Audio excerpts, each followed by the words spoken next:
دنیا میں کئی لوگوں کو جرم کرنے پر سزائے موت دی جاتی ہے۔ سزائے موت مختلف طریقوں سے دی جاتی ہے۔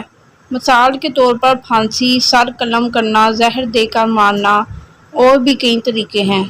کیا آپ نے کبھی سنا ہے کہ ہاتھی کو بھی کبھی سزائے موت دی گئی ہے؟ اگر آپ انگریزی نیوز پیپر یا تحریریں پڑھتے ہیں تو کہیں نہ کہیں اس ہتھنی کی سزائے موت کے بارے میں ضرور پڑھیں گے۔ اس ہتھنی کو کلر کے نام سے بھی جانا جاتا ہے۔ یہ ستمبر 1916 کی بات ہے جب ایک ہتھنی نے اپنے محاوت کو سرکس کے دوران پیروں تلے کچل ڈالا تھا۔ محاوت اس شخص کو کہتے ہیں جو ہاتھی کی دیکھ بھال کرتا ہے۔ اس محاوت کو بھی کام پر دوسرا ہی دن تھا۔ سرکس کے دوران وہ ہتھنی کی پشت پر بیٹھا تھا۔ ہتھنی جیسے ہی ایک طرف سے تربوز اٹھانے کے لیے نیچے کی طرف جھکی تو محاوت نے اس کے کان کے پیچھے سوئی چبو دی، جس سے ہتھنی نے غصے میں آ کر محاوت کو نیچے گرا کر اس کا سر کچل ڈالا۔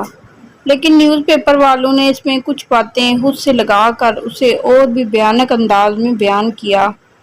اس واقعے کے بعد لوگوں نے ہتھنی کو مارنے کا مطالبہ کیا۔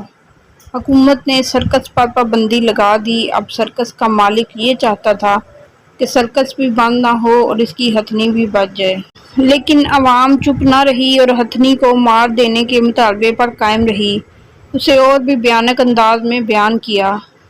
لہٰذا ہتھنی کے مالک نے ہتھنی کو سزائے موت دینے کا فیصلہ کیا اور کہا کہ اسے ایک مجرم کی طرح پھانسی دی جائے۔ اسے پھانسی دینے کے لیے ٹرین کے ذریعے دوسرے شہر منتقل کیا گیا۔ اسے 2500 لوگوں کے درمیان سرِ عام کرین کے ذریعے پھانسی دی گئی۔ پہلی بار جب کرین نے ہتھنی کو اٹھایا تو چین ٹوٹ گئی اور گرنے کی وجہ سے ہتھنی کی ٹانگوں کی ہڈیاں ٹوٹ گئیں۔ دوسری بار اسے مضبوط چین سے باندھ کر پھانسی پر لٹکا دیا گیا۔ ساتھ ایک ڈاکٹر بھی موجود تھا۔ جب ڈاکٹر نے ہتھنی کے مرنے کی تصدیق کر دی تو ہتھنی کو نیچے اتارا گیا۔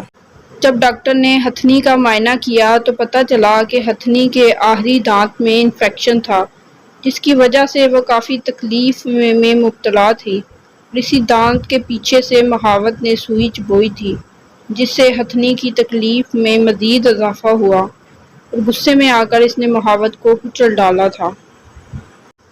اگر آپ کو میری یہ ویڈیو اچھی لگی ہے تو اسے لائک اور شیئر کر دیں اور چینل کو سبسکرائب کرنا نہ بھولیں۔